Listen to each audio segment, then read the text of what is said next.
Good morning, gentlemen. Today we're going to talk about reproduction. And that basically is really strong on the hypergamy dominance instincts of men. That's the nature of us. Both of these things are possessive. Have a car, for instance, and see a car wreck. You don't get really all that excited when it's somebody else's car.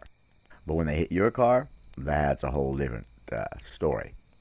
So basically, possessiveness engenders in both men and women a possessive nature that causes them to want to take care of and perpetuate and continue the benefits of what they instinctually desire.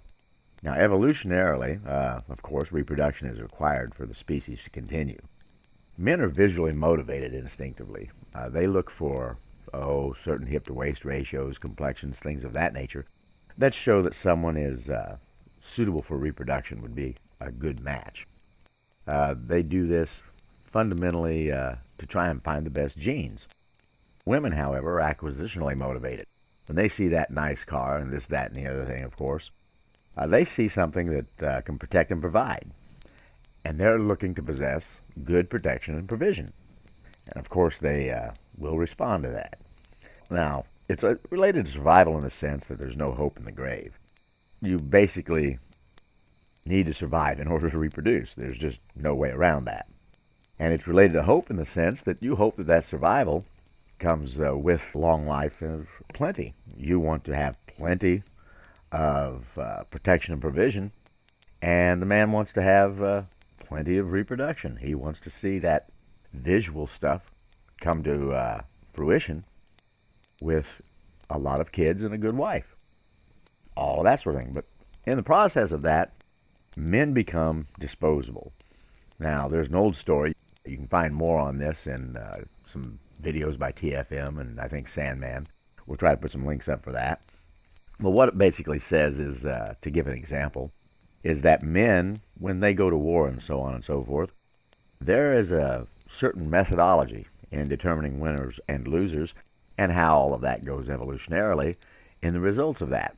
So suppose you have a tribe of 100 men, two tribes, I should say, of 100 men and 100 women. Now, in one tribe, they lose all but one of the men. In the other tribe, they lose all but one of the women.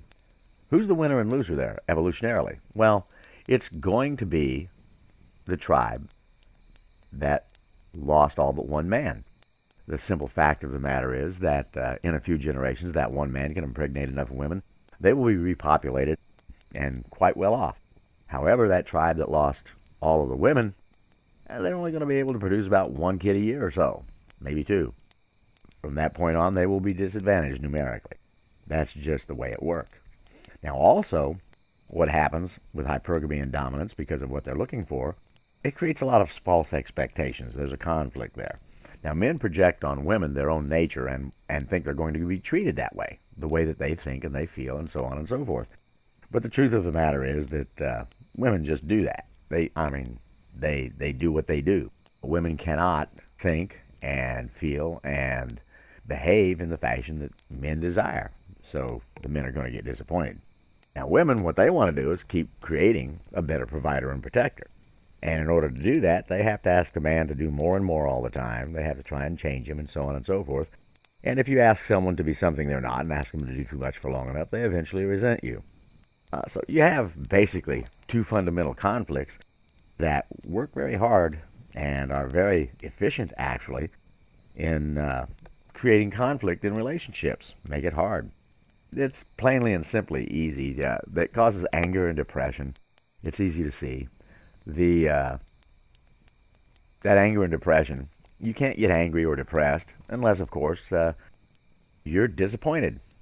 And you can't disappoint it unless you have false expectations. So you're naturally set up in these relationships to have false expectations, to be disappointed, and to become angry and depressed. And this can lead, of course, to a lot of problems. Now, people have tried throughout history to solve these through gynocentric solutions.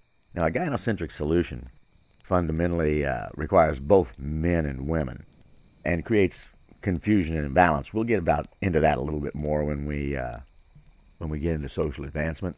but iron sharpen iron a little bit and start thinking about exactly how that works. What this is here is basically a foundational thing, simple things. It's not rocket science.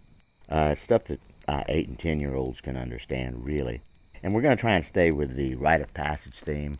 Now, people might want me to go into a little more detail, but the value of this is that it's putting a foundation down. We want simple little bites for people. Now, this may sound a little strange to people, but it kind of reminds me of the old story of how Buddha used to pick his disciples. He would sit on a metaphorical rug, and he would raise one corner. And if a fellow could raise another corner, he'd start to teach him, maybe take him as a disciple. If he couldn't raise the corner, he would tell him to go away until he could raise that corner. So that's basically what we're doing here. We're raising little corners, giving you guys a chance to let iron sharpen iron, give it some thought. That's really what we want you to do. It's really that pretty simple. Now, social advancement comes into play, and next time we'll be getting into that. And like I said, this is not vagueness. This is about a rite of passage. The nature abhors a vacuum. You guys have, it's kind of like oil and water. You can pour a glass quarter full of water, quarter full of oil, stir it up, come back in 5 minutes, and it'll be separated again. That's what happens pretty much when two natures they try to mix them. They can't really stop it. Your nature will separate from the other nature in many ways, and it needs to be done that way. It's just how it works. That's why they just can't win on that. They're trying to give you a different rite of passage that mixes up the hypergamons and the dominance traits and tries to make them into one gynocentric process that just never works. Now, so we're just going to try and get first things first is basically what we're doing there, and make sure you've got a foundation. We'll be getting deeper into these things later, so don't worry too much about that. And I would go into more detail, but honestly, most of the detail you could go into, you need a little more foundation before it really does you much good. We're looking here to I should say we're not looking to make NPCs who just follow blindly. We want to be able to say no, walk away, ghost in plain sight when we need to, and set ourselves apart. We need to sit around, have ourselves a little drink together, break bread together, talk, and come to practical and pragmatic solutions. Now, tomorrow we're going to start talking about social advancement and how that works, and why it plays into it, and how these things relate. So, you guys stay tuned. We'll talk to you next time. Have a good day. Talk to you later.